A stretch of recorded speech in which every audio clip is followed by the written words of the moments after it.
Welcome to Akshita media.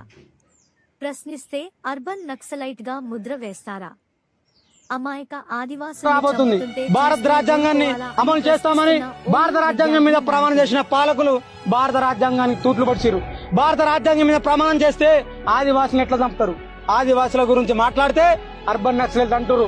Rahul Gandhi నుంచి మొదలు పెట్టుకుంటే మల్లికార్జున ఖర్గే దాకా, డి రాజా దాకా కమ్యూనిస్టులు ఎవరు మాట్లాడిన అర్బన్ నక్సలైట్ అంటారు.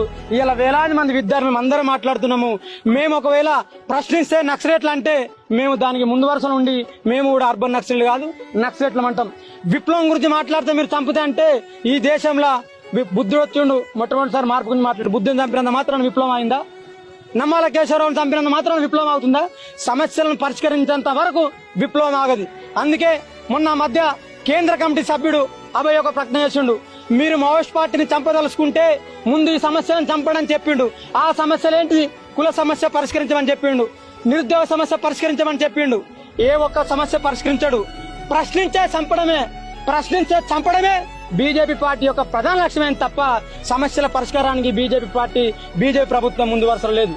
వాళ్ళు ఈ మధ్య ఏ ప్రోగ్రాం చేసినా ఎవరు మాట్లాడినా చంపడమే ధ్యేయంగా పెట్టుకుని పనిచేస్తున్నారు.